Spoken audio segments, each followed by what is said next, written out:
Good morning po sa bawat isa. Batiin po natin ang ating mga katabi ng Happy Friends Day po.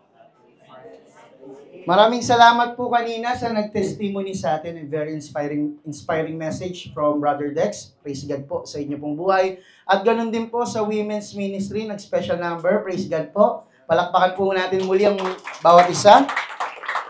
Hindi ko po ma-identify kung yung pinapanood ko ay Bini.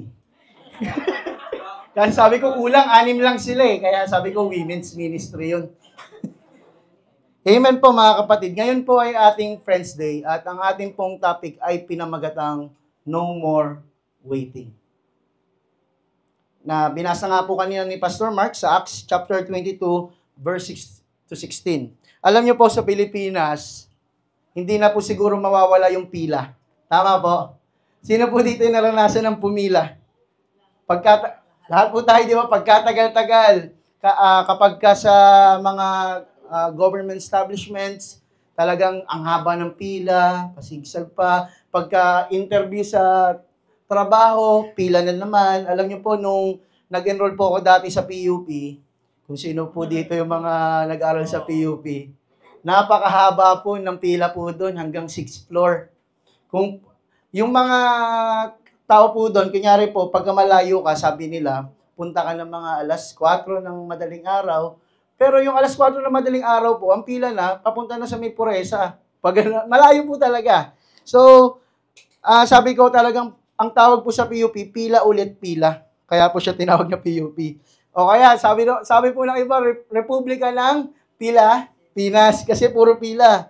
Yung nasa kanan nyo po, ito pong picture na yan, ay pila po yan sa LRT. So, kahit saan po tayo magpunta, may pila. Kahit nga pagka bibili ka lang sa Jollibee or sa McDo, minsan mahaba pa yung pila eh. Tapos na ano ka pa, di ba? Kasi gutom ka na, medyo tumataas na yung dugo mo, tumataas na yung medyo naiinis ka na. At hindi po natin maiwasan na magkaroon po ng pila. But one thing is common, mga kapatid, sa mga nabanggit ko. We need to fall in line and wait for our turn. Tama po ba? Pag tayo pumipila, hindi ka naman pwedeng sumingit. Sino po dito yung sa pila sumisingit at sila pagalit? May mga ganun eh. Kala mo kung sino eh. Pila. Pero pag senior, okay naman po kasi may ibang lane sila eh. Mga senior po dyan. may sarili po silang lane eh. Pero, ang one thing common is we need to fall in line and wait. Tama po ba? Hindi ka pwedeng mauna. Hindi ka pwedeng sumingit sa pila. At tayo po, pagka gusto natin isang bagay, pag kunyari gusto natin, cravings natin, gusto natin talagang kainin, yung isang pagkain, pipila tayo. Kahit gaano pa yung katagal. Tama po? Gusto nating, kumbaga, maghihintay tayo talaga para lang makain yung gusto nating makain, mabili yung gusto nating mabili. Ganon tayo ka-persistent pagdating sa pagpila. And if sa mga nabanggit ko po mga kapatid, we are willing to wait. Pagka tinanong ko pa nga sa fast food, willing to wait po sir. 20 minutes po sir eh. Paborito mong Chicken Joy. Sige po, willing to wait. We are willing to wait. Tama po? If we want something, we are willing to wait. We are willing to sacrifice. Sacrifice our time to achieve or to get something. Pero, how about inside the church? Mga kapatid, wala pong pila pagdating sa Panginoon. Amen? Hindi ka po kailangan maghintay ng matagal para makilala ang ating Panginoong Hesus. Hindi mo po kailangan pumila para makapunta sa pintuan ng langit. Kaya nga po, no more waiting eh. Hindi na po tayo dapat maghintay. Why? There is no line, there is no waiting time. Mga kapatid, ang goal po ng message na ito is first, if you haven't fully received, baka akala mo sarili mo, natanggap mo na, hindi naman pala talaga. If you haven't fully received Christ as your Lord and Savior, nawa po ay makatulong ang preaching na ito, ang message of God na ito, help you to decide. There is no line. mga kapatid. There is no waiting time to follow Jesus. It is now. At kung ikaw naman kapatid, sinabi mo sa sarili mo, yes, tinanggap ko ang Panginoong Yesus. The next question is, what are you waiting for? Sabihin nyo nga po sa katabi nyo, what are you waiting for? Ano pang hinihintay mo? Diba? If you really accepted Jesus Christ, ano pang hinihintay mo? Maglingkod ka na sa Kanya. Amen? Ang ganda po ng testimony kanina na ginagamit po sa ministry. Kapag po tayo nanalangin sa Panginoon at ibinigay ng Panginoon yung pinapanalangin natin, wag naman po sana natin kalimutan ng Panginoon. Wag naman po natin sana kalimutan yung nagbigay sa atin nung pinanalangin natin. Yung binasa po natin kanina, binasa po ni Pastor Mark na scripture reading. Ito po yung kwento ng conversion ni Paul. Sino pong nakakilala dito kay Paul, the Apostle? Marahil marami po sa atin nakakilala kay Paul, pero bigay ko po yung brief background or short background ni Paul. Si Paul po ay isang Hudyo o isang Israelita. He was born in Tarsus of Cilicia. Number 2, siya po ay isang edukadong tao. May pinag-aralan po siya. Matalinong tao. Siya rin po ay Roman citizen. Kumbaga, kung sa atin ngayon, ang counterpart niya ay para kang isa sa mga first world country na citizen. For example, America. Then may dual citizenship siya. Ganun po yung status ni Paul. He studied religion under Gamaliel. Si Gamaliel po ay isang Pariseyo, magaling sa Law of Moses, and kinikilalang guro during that time. So, kumbaga sa atin, parang nag-aral sa prestigious na eskwelahan. Ganun po yung status ni Paul. Siya rin po ay tent maker. Gumagawa po siya ng mga tent. Hindi po yung mga katulad ng tent natin ngayon na mga tolda-tolda po. Siya rin po ay devout and zealous to Judaism, yung religion po nila. Talagang kung ano yung nakasulat sa kautusan, sinusunod niya. Wala siyang mintis pagdating sa pagsunod. Ganon po siyang tao. And lastly, he is persecuting those who follow Jesus. Kung kung titignan po natin, yung mga nabanggit kong mga status or background ni Paul, sa tingin natin parang may hahanapin pa ba si Paul? Di ba po? Matalinong tao, edukado, dual citizen, marami siyang profession. Di ba po? It seems na okay po yung kanyang status in life. Tama? Yun po yung background ni Paul. And lastly, yung sinabi ko nga po kanina, he is persecuting those who follow Jesus Christ kasi nga devoted siya sa Judaism. Kung titignan po natin, in a secular eyes, yung buhay niya po parang okay na. Successful na po siya. Tama? Amen po ba? Pero, alam niyo po, kung titignan po natin yung buhay niya, hindi pa po nagsisimula. Ito po yung buhay po ni Paul before his conversion, hindi pa po nagsisimula. And that is the thing I realized. His life is yet to start. Our life is yet to start if we don't have Jesus in our lives. Kumbaga sa PC, hindi pa nag-turn on yung computer. Wala pang power if we don't have Jesus Christ. Amen? Sino po dito yung magpapatotoo na akala nila yung buhay nila okay na dati kahit wala pa si Jesus? Parang okay naman na, may mga natatanggap silang mga pagpapala o sabihin na natin success sa buhay po nila. Pero natagpuan nila at na-realize nila nung tinanggap nila si Jesus, mas or the best pa yung binigay sa kanila ng Panginoon. Amen? Alam niyo po, isa sa mga matututunan po natin dito mga kapatid, number 1 na mahalaga po natin matutunan that Jesus will encounter you. Sabihin niyo nga po sa katabi niyo, Jesus will encounter you. Ang akala po kasi natin, tayo yung naghahanap sa Panginoon. Pero Hindi po, mga kapatid. Tayo yung natagpuan ng Panginoon. Tayo yung kinakatagpo niya.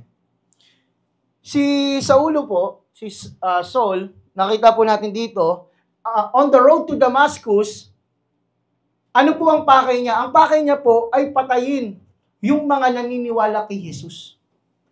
Imagine that, mga kapatid. Ang pakay niya, kaya siya pumunta sa Damasco ay para patayin yung mga naniniwala kay Jesus. But here, makita po natin, ang purpose ng Lord sa kanya is ma-encounter siya. Sabi po dito, remember that Saul's purpose is going to Damascus is to persecute the Christian Jews there, not to encounter Jesus. Hindi po para ma-encounter si Jesus, kasi patuloy, ang gusto niya pong gawin, i-persecute yung mga naniniwala kay Jesus. Pero at that very moment, Jesus encountered him. Meron din pong, darating po yung time sa buhay po nating lahat, or dumating na yung time sa buhay nating lahat, na encounter po natin ang ating Panginoong Jesus through our circumstances, sa ating mga sitwasyon. Alam niyo po kung gaano kalayo yung nilakbay niya. Ito po yung Damascus of Syria. The journey to Damascus was approximately 150 miles, or sa pagko-convert po natin sa kilometers ay nasa 251 kilometers, which shows how serious Saul was in his opposition to Christianity. Parang from Manila to Baguio, if I'm not mistaken, kasi parang mga 255 kilometers po yun from here. I-check nyo na lang po kung tama po ako. Pero ganun po yung trinavel niya just to persecute Christianity. Imagine niyo po yung pagiging deboto po ni Paul. Yung focus po at concentration ni Paul dun sa akala niyang pinapagawa sa kanya ng Diyos. Kaya ganun na lamang po na-encounter ni Paul, or natagpuan ng ating Panginoon Jesus si Paul dun sa road to Damascus, dahil alam niya yung capability ni Paul. Sabi po dito, Paul's encounter with Jesus changed everything.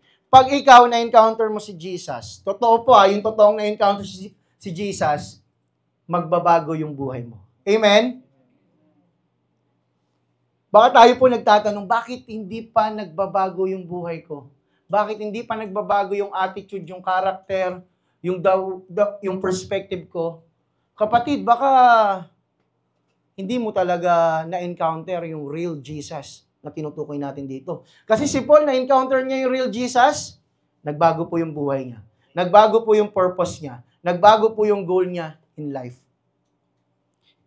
Nung na-encounter niya po si Jesus, number one, hindi po siya kumain, hindi rin siya uminom, at hindi po siya nakakita. Naging bulag po siya sa loob ng 3 araw.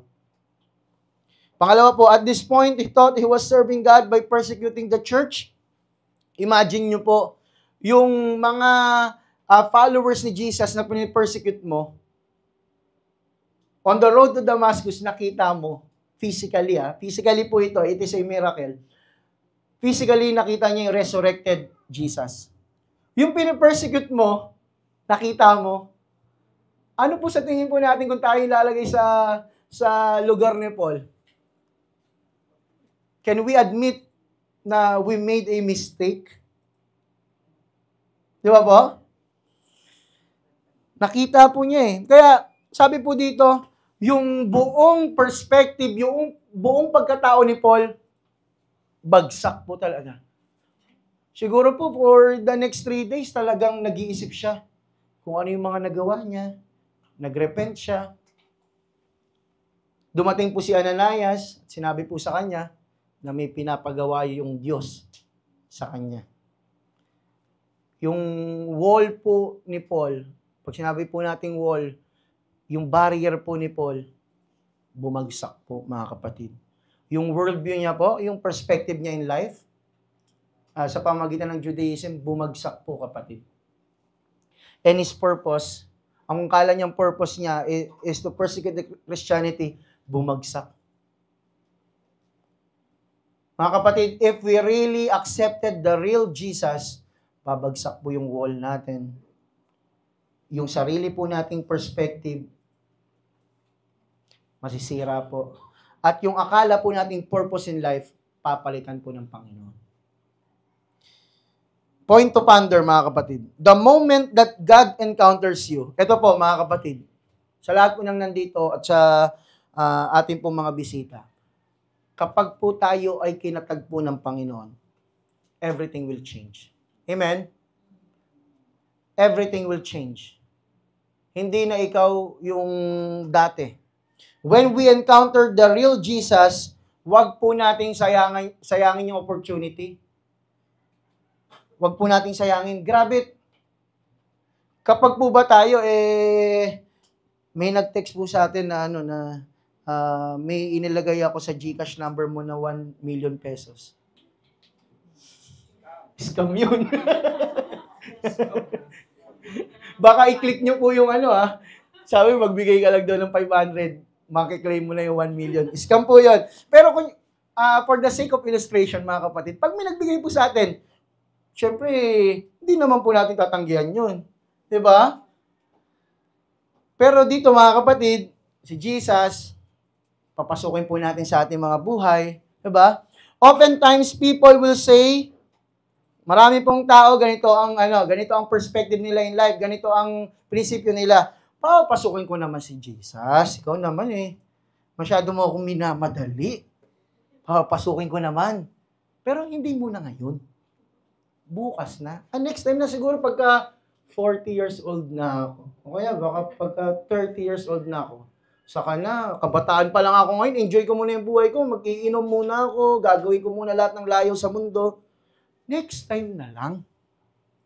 Alam niyo po, sabi ng 18 years old, masyado akong matalino para isipin ng Diyos. Sabi po ng 22 years old, masyado na akong masaya para isipin ko pa ang Diyos. Sabi ng 25 years old, masyado akong busy sa trabaho para isipin ng Diyos. Sabi po ng 30 years old, satisfied na ako sa buhay ko. Kailangan ko pa ba ang Diyos? Kailangan ko pa ba si Jesus? Sabi po ng 40 years old, masyado na akong pagod. Medyo yung mga kasukasuan ko, sumasakit na. Hindi ko na siguro kailangan ng Diyos. Papahinga na lang ako sa bahay. Sabi naman po ng 60 years old, masyado na akong matanda para tanggapin pa ang Panginoong Jesus. Much too often, mga kapatid, oftentimes, death comes unexpectedly. Tama po? Hindi po natin masasabi ang buhay ng tao. Ang sabi po sa Santiago, ang buhay po natin ay parang singaw. It's just like a vapor. Madali pong nawawala. Tama po? Alam niyo po, mga kapatid, the delay is dangerous. The delay is dangerous. Ano pong gagawin po natin? Sa next slide, ayan po, nakita nyo may bomba sa isang bahay. Ano pong gagawin natin pag nakita mo may bomba sa bahay nyo? Malaki pa sa bahay, di ba? Naka-zoom lang po yan, kapatid. Wala pong ganyang bomba, baka nuclear na po. Nuclear bomb na po yata yun. Ano pong gagawin po natin kapag may bomba po sa bahay natin? Sagot po kayo. Papatanggal, di ba? Hindi naman sa tubero siguro. No? Sa bomb squad, no? Bomb squad ang tawag ko. Kaya, sige, sabihin natin sa SWAT. Ganon. Papatanggal po natin, hindi naman tayo matutulog na may bomba pa rin. Tama? May matutulog po ba dito? May timer pa, may time bomb pa rin sa bahay nila? Wala naman po siguro, di ba? Kasi we want na maging ligtas. Am I right? Ano naman po ang ginagawa po natin pag tayo po'y nagkakasakit? Parang balita ko po, medyo maraming nagkasakit po this past week. Tama po? Ano pong ginagawa po natin? Iniinuman po natin o kaya pagka medyo alam po nating severe, ay pumupunta po tayo sa doktor. Kung tayo po, we are caring for yung sa ating physical body, sa ating safety, how much more sa ating soul? Mga kapatid, hello po, our physical body, it will decay. Maagnas po to. Babalik po to sa lupa. Like it or not. Lahat po tayo dito ay mawawala sa mundong ito. But what will remain is our soul. And that soul ay i-judge po ng ating Panginoong Hesus. Jesus will come back not as a Savior, but a judge to the world. Ngayon, nandito pa yung grace ni Lord. Kaya kung sino man po yung mga nakakarinig nito, mapa-online or face-to-face, mga kapatid, accept Jesus now. Now, Jesus is our Savior, our Lord. He is gracious. But when He come back, mga kapatid, He will be our judge. The judge of this world. Kung tayo po may pakialam sa ating physical body, sa ating pamilya, sa kaligtasan ng bawat isa, mas dapat mayroon tayong dun po sa mga lalong mahalaga, which is our soul, ang ating pong kaluluwa. Number 2, ito po maganda. Jesus will turn your life around. Amen? Sino po dito yung gustong mag-turn yung buhay nila? Mag-turn around yung buhay po nila. Parang konti lang.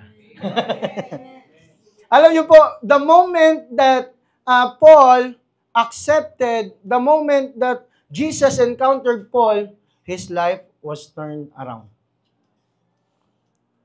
Alam niyo po ang maganda kay Paul, next slide, once God turn your life around, there's no going back. Alam niyo po, sabi ni Paul in verse 10, ano po ang gagawin ko? Grabe si Paul, di ba? From persecutor, naging follower ni Jesus Christ. Tapos ang unang tanong niya, ano po ang gagawin ko, Panginoon? That response from a person that once persecuted the faith, alam niyo po yung nakita po natin, it is a sign of humility and surrender. Diba? Nung na-realize niya na mali siya, na mali yung perspective niya, na mali yung goal niya in life, ang sabi niya kagad, ano pong gagawin ko, Panginoon? Nagkamali siya eh. Diba? The worst sinner, sabihin na natin dito po sa ating pinag-uusapan, ay clothed with the grace of God. Binalot po ng kagandang loob ng Panginoon. Alam niyo po dito, ano pong sabi ni Lord? Previous slide, Sister Ana. Ano pong sabi sa highlighted verse? Tumayo ka at pumunta sa Damasco. Pupunta naman talaga siya ng Damasco. Tama? Pero iba na yung pakay niya ngayon. Iba na yung goal niya ngayon. Sabi po dito, sasabihin sa iyo roon ang lahat ng itinakda na dapat mong gawin. Yan lamang po. Nakita po natin doon na hindi binigay lahat ni Lord yung dapat gawin ni Paul. Punta ka sa Damasco. At pag nakapunta ka na doon, sasabihin ko sa iyo kung ano yung gagawin mo. Sabi po dito, God leads us one step at a time. Ito po yung dapat po natin ma-realize, mga kapatid. God leads us one step at a time. Often, we hesitate to take the first step and just say, Lord, sabihin mo na sa akin kung ano yung will mo sa buhay ko. Sabihin mo na. God doesn't give us step 2 until we've taken step 1. Gusto po natin kasi i-reveal na ng Lord lahat nung gagawin niya sa buhay natin. Diba po? Gusto natin ng spoiler sa buhay natin. Diba? Pag sa movie nga, ayaw po natin ng may nag-i-spoil eh. Diba? Sino po dito yung gustong nai-spoil pagka nanonood ng movie? Kaya hanggat maaari nga, di ba, pagka mag-movie marathon kayo, dapat yung hindi pa na papanood ng lahat.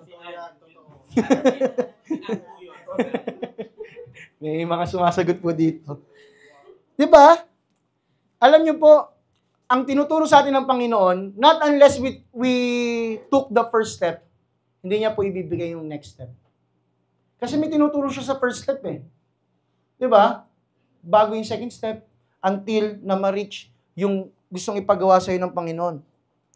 Marahil meron po dito nasa season of waiting. Kapatid, kung ikaw ay nasa season of waiting ng buhay mo, take it one step at a time. Iba-iba po yung season natin, mga kapatid. Meron pong nasa season of waiting, may hinihintay kang sagot kay Lord. Take it one step at a time. And for the meantime, nag-serve ka sa Kanya. Panggigilan mo, maglingkod ka pa. Kung ikaw naman ay nasa season of trials, parang sinusubo ka kahit saan ka pumunta, sa trabaho mo, kahit sa bahay, kung saan ka man pumunta, kahit yung jeepney driver, sinusubo ka. Diba? Kung nasa season ka ng trial sa buhay mo, kapatid, take it one step at a time. And if you are in the season of blessing, mga kapatid, magpasalamat ka sa Panginoon and take it one step at a time. Hindi po pare-pareho ang season. Hindi po lahat ay nasa season of blessing. Yung katabi mo, baka nasa season of waiting yan. Amen? Yung katabi mo, baka nasa season of trial yan. Lingunin mo nga yung katabi mo. Lingunin mo yan. Baka nasa season of waiting yan. Nasa season of trial yan. Nasa season of blessing yan. Kung ano man pong season naroroon ang katabi mo, kapatid, mama, pag-pray mo yan. Sa ministry time, pag-pray natin yan. To those people that trust God and follow Jesus in their lives, ito po, tandaan po natin, God will turn our lives around. Ayan po ang isang pangako ng ating Panginoon. From darkness to light, from being blind to having sight, from bondage to freedom, and from brokenness to blessing. But you need to wait. You need to serve.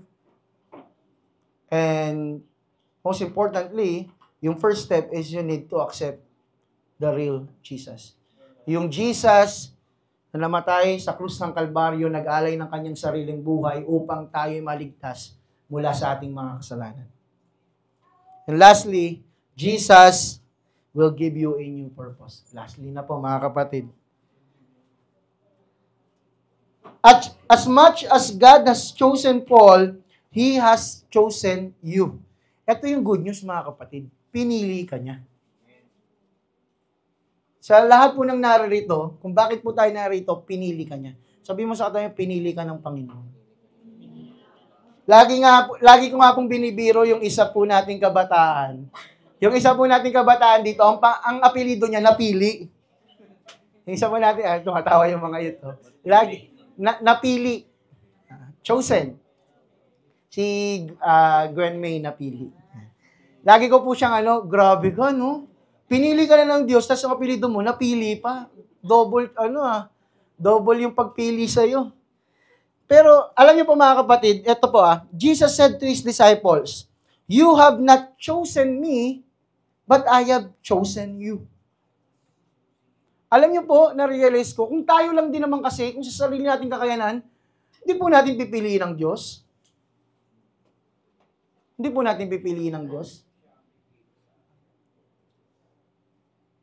Kasi kung tayo lang po, hindi po natin, we are dead to our sins, mga kapatid. But I have chosen you. Imagine niyo po, kahit hindi tayo worthy, kahit hindi tayo karapat-dapat, and still, God choose us. And that you should bring forth fruit, and that your fruit might remain. Alam niyo po, on what basis has God chosen us? Sabi po kay Prophet Jeremiah, sa book of Jeremiah, ito po yung verse po doon, and I quote, "Before I formed you in your mother's womb, I knew you. And before you came forth out of the womb, I sanctified you and ordained you as a prophet unto the nations." Sabi po ito kay Jeremiah. Pero yung prinsipyo po dito, yung foreknowledge ng ating Panginoong Hesus, before we are even born, alam na po ng Diyos yung mga tatanggap sa Kanya, alam na po ng Diyos yung mga hindi tatanggap sa Kanya, at alam na po ng Diyos yung mga pinili niya. Imagine niyo po, mga kapatid, it is truly a blessing. By the foreknowledge of God, we are chosen. Ganun po kabigat yun. Wala ka pa sa sinapupunan ng iyong nanay, pinili ka na niya. Si Sean, wala pa yan sa sinapupunan ni Sister Erica, pinili na ng Diyos yan. He is a gift from God. Tayo din po mga kapatid, kung mararamdaman, marirealize po natin yung impact nung sinabi ni Lord na you don't choose me but I have chosen you. Alam niyo po, siguro naintindihan po ng mga disciples yun eh. Kung maintindihan po natin that Jesus has chosen us, mga kapatid, mag-iiba po yung galaw natin pagdating sa church. Mag-iiba po yung perspective natin pag kahit nag-work tayo sa labas. Kung we are doing business. Mag-iiba po yung ating perspective in life. Do you know the will of God in your life? Sino po ditong nakakaalam ng kalooban ng ating Panginoon sa kanyang buhay? Everything in life is vain and empty if it is not according to God's will. Our lives are not only in the present, not only in this world. Kung magbabalik tanaw po tayo sa ating mga buhay, looking back at our lives, ano na po yung mga na-accomplish natin? Hello? What have we accomplished? Ano na po yung mga na-accomplish natin sa buhay? Mga nakamit po natin in life? Let's look back.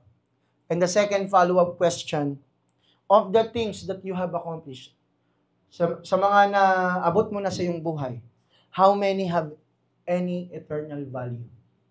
Alin sa mga naabot mo sa buhay mo, yung merong eternal or heavenly value? Hindi ko po sinasabing wag na tayong mag-asam na magandang buhay, mga kapatid. Yes, tama po yan. Okay po yan. Pero dapat po, habang inaasam po natin yung magandang buhay, wag po natin kakalimutan yung mas lalong mahalaga, yung may eternal value. And that is Jesus. That is His Word. Wag po natin kakalimutan. Alam niyo po, sabi po dito ni Charles Studd, only one life will soon be passed, and only what's done for Christ will last. Amen? Tignan po natin yung mas lalong mahalaga. Alam niyo po, sabi ng, tinanong po yung isang anak ng mayaman, yung tatay niya namatay na. Sabi nung nagtanong, sabi nung reporter, ano yung iniwan sa'yo nung tatay mo? Kasi mayaman nga po eh. Ano yung iniwan sa'yo nung tatay mo? Alam niyo po, sabi nung bata, everything. Lahat iniwan ng tatay ko sa akin. Lahat ng kayamanan niya, lahat ng meron siya, sa akin niya ipinangalan. And one thing we realize there, hindi madadala nung mayamang yun, yung lahat ng kayamanan, lahat ng success niya sa buhay. Pero on the other side, maaaring niyang may pamana, which is good.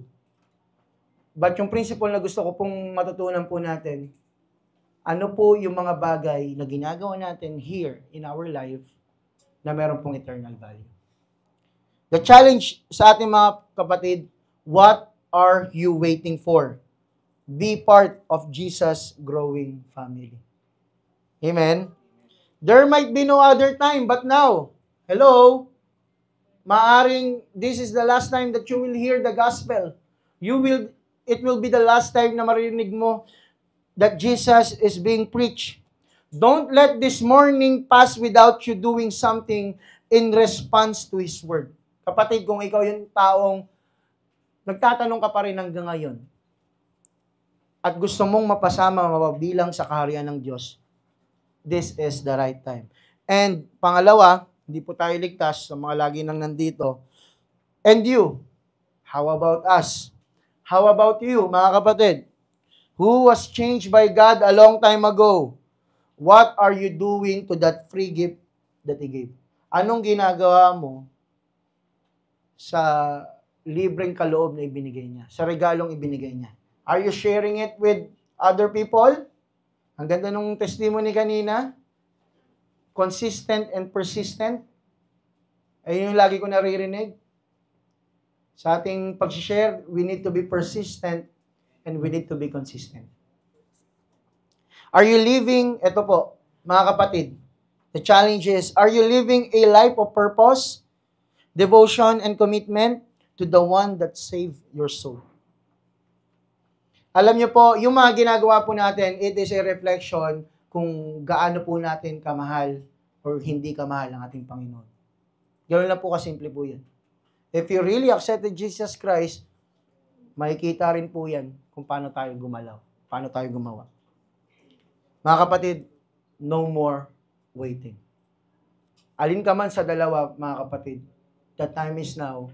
Serve Him, accept Him, gumawa ka, gumalaw ka para sa Kanya.